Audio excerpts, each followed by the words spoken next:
एक गाय को, एक बकरी को, एक हाथी को, एक घोड़े को कितना भी टीवी पे ऐड दिखाओ कि संडे हो या मंडे खाओ अंडे, आदमी शुरू हो जाता है। कभी देखा कोई भैंस विज्ञापन देख के अंडे खा रही हो? कभी जिंदगी में नहीं खाया करती। ध्यान रखिए, ये शाकाहारी प्राणी पर कितना भी ऐड कर लो, कितना भी पोस्टर लगा दो, कितने भी बैंड बजा दो, बकरी कभी भी पत्ती के अलावा कुछ नहीं खाएगी। घास, गाय घास के अलावा कुछ नहीं खाएगी। आदमी तो छोड़ो, आदमी तो गाय भी खा जाता है और गाय का चारा भी। लालू चारा ही खा गए गाय का। ध्यान वारे आदमी क्या क्या पचा लेता है, पेट्रोल पचा रहा, यूरिया पचा रहा है। विचार करिए। और तो और जिंदा तो छोड़ो, हमारे देश में तो ताबूत घोटाला भी हो जाया करता। विचार करो क्या दशा है इस देश की। क्या खाना, क्या विज्ञापन के पीछे मत भागो। कितनी भी 21वीं सदी विकास कर ले, बकरी पत्ती ही खाती है, गाय घास ही खाएगी। ये शाकाहारी प्राणी है। इनको लाख कोशिश करो ये मांस खा ले, भूखे मर जाएंगे, लेकिन मांस में इतनी अकल तो जानवर में भी है। आदमी तुझे क्या हो गया है? तू अंडे भी खाता है, तू मछली भी खाता है, तू मांस भी खाता है। विचार करिए क्या हो गया आदमी की बुद्धि को। पढ़ा लिखा है, समझदार है, लेकिन कुछ एक आदमी से मैंने पूछा कि तुम अंडे क्यों खाते, मांस क्यों खाते? अरे बोले महाराज ताकत मिलती है, मांस से ताकत मिलती है। ध्यान रखना, जो ताकत तो अंडों में मिला करती है ना, उससे डबल एनर्जी एक गिलास गौ माता के दूध में प्राप्त हुआ करता है। अरे दूध पियो मेरे भाई। विचार करिए, बच्चों को समझाओ क्या क्या खा रहे हैं। एक बच्चा खा रहा था क्या, अरे बिस्किट बिस्किट क्या क्या आती है बाजार में, पिज्जा आता है, बिस्किट आते हैं, बर्गर आता है, वही खा रहा था। मैंने कहा बेटा गूगल में सर्च कर। उसने सर्च किया, ऐसी चॉकलेट खा रहा था जिसमें लिखा था बीफ, जिसमें गाय का मांस डला हुआ, और जैन बच्चे खा रहे। विचार करिए, आप ध्यान रखिए, आप देखिए आपका बच्चा क्या खा रहा है क्या नहीं खा रहा है। ऐसा ना हो कि धीरे धीरे तुम्हारा बच्चा मांसाहारी बन करके तैयार हो जाए। आप शाकाहार खिलाते रहोगे, बच्चा मांसाहारी हो जाएगा।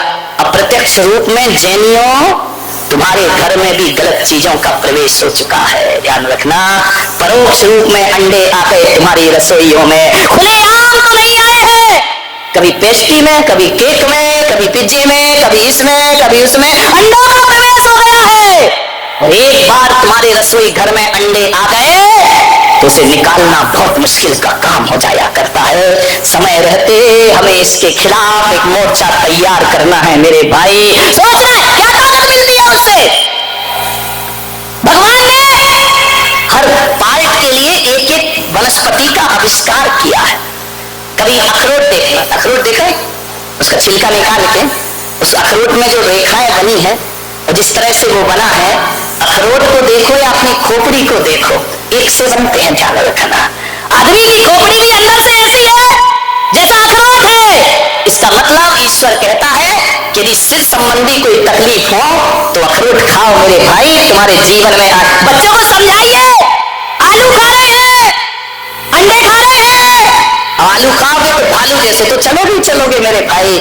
ध्यान रखना, हजारों रुपए लाखों रुपए बर्बाद करते जिम जाने में, क्यों? स्लिम बॉडी चाहिए, ये मोटी बॉडी नहीं चाहिए। समझाओ उन्हें, स्लिम बॉडी चाहिए तो स्लिम चीजें खाइए। भेड़ खाओगे, बकरी खाओगे तो कहां से स्लिम हो जाओगे। ध्यान रखिए, स्लिम खाना है ना, भिंडी खाओ, कितनी दुबली पतली होती है बेचारी, बिल्कुल स्लिम बॉडी ऊपर से नीचे तक। भिंडी खाइए।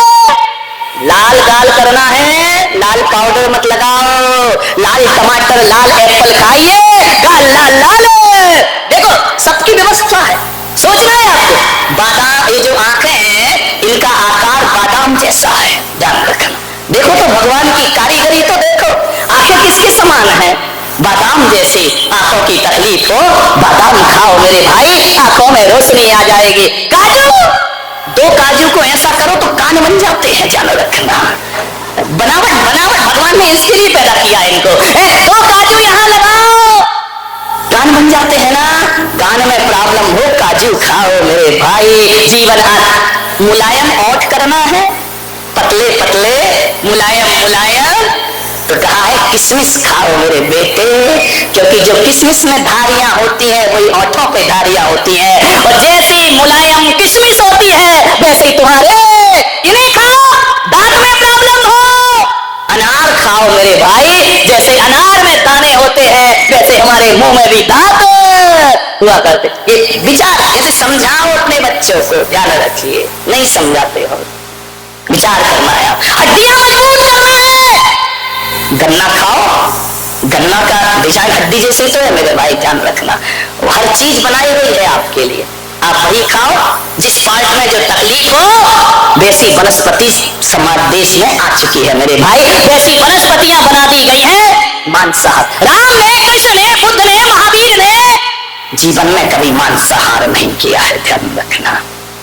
जैन रामायण कहती है कि जब हनुमान मुद्रिका लेकर अशोक वाटिका में सीता जी के पास पहुंचे तो हनुमान ने राम से कहा कि प्रभु मैया सीता पहचानेगी कैसे, वो तो मुझे भी कोई राक्षसी रूप समझेगी, कुछ निशानी दो। राम ने अंगूठी दी तो हनुमान ने कहा कि प्रभु यदि अंगूठी से नहीं पहचानी तो मैं कैसे आपका परिचय दूंगा। तो जैसे पहुंचे हनुमान सीता के पास, जाकर के बोले भैया मैं रामदूत आया हूं। राम के दूत नहीं हो सकते तुम। बोले नहीं मैं राम का दूत हूं। कैसे है राम? बोले राम वो है जो रात्रि में भोजन नहीं किया करते, वो राम हुआ करते हैं। राम वो है जो मांसाहार नहीं किया करते। राम वो है जो किसी पशु का वध नहीं किया करते। राम वो है जो दया और करुणा हृदय में रखते हैं। सीता ने कहा, जैन रामायण कहती है कि अब तू भी प्रमाणिक है और ये अंगूठी भी प्रमाणिक है। मेरे प्रभु राम अभक्ष का भक्षण नहीं किया करते हैं, ध्यान रख। ये राम की पहचान थी मेरे भाई। सोचना क्या ताकत मिलती है मांस से। बोलिए, ये मांसाहारी लोग जो मांस खाते हैं 10 सीढ़ी नहीं चढ़ पाते। ऐसा धोकनी सा चलता है सीना जैसे लोहार की धोकनी चलती। हे महाराज अब नहीं चढ़ा जाता, कितने ऊपर रुके हो। ध्यान रखिए, मांसाहारियों का काम है, ध्यान रखना। ये मांसाहारियों की सांस फूल जाती है, शरीर नहीं चलता है। शाकाहार की ताकत क्या है ये मुझ पुलक सागर से पूछना। 24 घंटे में एक बार खाता हूँ और 20 किलोमीटर चलने की ताकत रखा करता हूँ। इससे बड़ी क्या ताकत होगी? कौन कहता है कि खाने पीने से ताकत मिला करती है? मान्यवर, मांसाहार से ताकत। यदि मांसाहारियों को मैं चुनौती देता हूँ, आओ मेरे साथ रहो, चलो। मांसाहारी में कितनी भी ताकत हो, बाल उखाड़ने की ताकत है। बोलो, ये शाकाहारियों की ताकत है मेरे भाई, ध्यान रखिए। ये शाकाहारी ही नहीं, शुद्ध भोजन की ताकत है कि गर्मी भी सहते हैं, बरसात भी सहते हैं, ठंड भी सहते हैं और हर हाल में आनंदित रहा करते हैं। ये ताकत मांसाहारियों को नहीं मिला करती है। एक बात बताओ, जब भी ताकत की बात आती है तो लाइन पावर बोला जाता है या हॉर्स पावर बोला जाता है? बोलो, शेर की ताकत नहीं बोले, किसकी ताकत? हॉर्स। हॉर्स माने घोड़ा। शाकाहारी है या मांसाहारी है? बताओ मेरे भाई। घोड़ा शाकाहारी है और जब भी ताकत चाहिए किसी बच्चे को तो हॉर्स पावर प्राप्त करना चाहता है। घोड़े जैसी ताकत चाहिए मुझे, शेर जैसी नहीं चाहिए, कुत्ते जैसी नहीं चाहिए, घोड़े जैसी। घोड़ा कैसा है? शाकाहारी। हाथी कितना विशाल का है, शाकाहारी है या मांसाहारी? शाकाहारी मेरे भाई। हाथी पर जब भी शेर अटैक करता है ना तो कितना भी बड़ा बहादुर और राजा क्यों ना हो, हाथी के सामने से मुकाबला नहीं कर सकता। जब भी वार करता है तो पीछे से वार किया करता है। और ये शाकाहारी होते हैं जो सामने से मुकाबला करने को तैयार रहा। ये शाकाहार की ताकत है, ध्यान रख। मांसाहारी नहीं कर सकते। मांसाहारी के अंदर छल होता है, कपट होता है, वह शिकार छल से करते हैं। बिल्ली दबे पांव बैठती है, चूहा देखती है तो धीरे धीरे पांव उठाती है, ये छल है उसके अंदर। ये मांसाहार ने दिया है मान्यवर। ताकत तो शाकाहार में है। आप बताओ, सुबह सुबह आप रामदेव बाबा का योगा करते हैं, एक्सरसाइज करते हैं, उसके बाद कहते हैं एक्चुअली ताकत चाहिए, रात को चने भिगो दो, जब वह रात भर में भीग जाएंगे तो सुबह उन कच्चे चनों को यदि खाली पेट खाओ तो हॉर्स पावर प्राप्त हुआ करती है। ध्यान रखिए, घोड़ा क्या खाता है? चना। ध्यान रखना, चने से बड़ी कोई ताकत नहीं। बारामती वालों, चना चोर खा लो आज ही, ध्यान रखना। लाई मजेदार चना चोर गरम, ध्यान रखिए। ये शाकाहार है, एक बात ध्यान रखना, ये मांसाहारी लोग मांसाहारी पशु का मांस नहीं खाते हैं, शाकाहारियों का खाते हैं। ध्यान रखना, शेर का नहीं खाएंगे, कुत्ते का नहीं खाएंगे, बिल्ली का नहीं खाएंगे, ये मांसाहारी प्राणी है। ये जब भी खाएंगे कोई बकरे का खाएगा, कोई गाय का खाएगा, ध्यान रखिए, कोई मछलियां, ये सब क्या शाकाहारी लोग हैं। ध्यान रखिए, सोचना है, हमारे आचरण बिगड़ते हैं, हमारा व्यवहार बिगड़ता है, हम उनके संस्कार भी खा जाते हैं। एक घटना है, समय हो रहा है आपका, मुझसे लोगों ने कहा महाराज 10 के बाद बस कर दिया करो, हमें दुकानें खोलना पड़ती है। कल सेठ बता रहे थे, शांति सेठ, कि तुम तो 20-20 मिनट ज्यादा ले लेते, इसको थोड़ा कम करो, कम करो। मैंने कहा ठीक है, कम करने का प्रयास करूंगा। विचार करिए, एक आदमी रोज मांस खाता था, रोज मुर्गे मारता था। उसके 3 बच्चे थे, पहला बच्चा 3 साल का, दूसरा बच्चा 2 साल का, तीसरा बच्चा 6 महीने का। जब उन बच्चों ने देखा कि मेरा बाप रोज मुर्गा मारता है, एक दिन बाप कहीं चला गया तो वो सोचा कि अब छोटे बच्चे वो क्या जाने, वो समझे कि कोई खेल होगा, कोई गेम होगा। मेरा बाप रोज काटता है, मुर्गा चीखता है, बाप हंसता है, अट्ठास करता है बाप, उसकी एक एक चीख पर आनंद मनाता है मेरा बाप। तो वो समझा यदि हंस रहा है तो कोई खेल होगा। एक दिन वो बाहर चला गया, मुर्गा घर में आया नहीं। बड़े 3 साल के बच्चे ने सोचा कि यार आज तो पापा का खेल खेलते हैं, वहीं रखी थी उसके मारने की, क्या बोलते जो भी, ऐसी बातें क्यों मुंह पे लाऊं मैं। विचार करिए, जो छुरी रखी थी मारने की, ध्यान रखना। उसने कहा चलो बच्चे, छोटे भाई से कहा अपन खेल खेलते हैं। 2 साल के बच्चे को लिटा दिया, एक पैर पे पैर रखा, माथे पे हाथ रखा और एक छुरी से अपने भाई का गला काट दिया। वो कह रहा है पापा ऐसे ही तो मुर्गे मुर्गे का खेल खेलते हैं, हम भी यही के। बच्चा चीखा, बचाओ मुझे, रोने लगा बच्चा। माँ तब में छोटे बच्चे को नहला रही थी, उसने बच्चे की चीख सुनी, बच्चे को फेंकी, अंदर गई। जैसे ही अंदर गई, लहूलुहान है बेटा। ये खेल, ध्यान रखना, एक अभिशाप है उन जानवरों के। बड़े बच्चे ने देखा मुझे माँ मारेगी, फेंक के चाकू जोर से भागा। जैसे ही भागा तो छत पर बाउंड्री नहीं बनी थी, इतनी तेज भागा, नीचे गिरा, प्राण पखेरु उड़ गए। जो बच्चा कटा था उसके प्राण निकल गए। माँ देख करके बेहोश हो गई, ये क्या हुआ, मेरे दोनों बच्चे खत्म हो गए।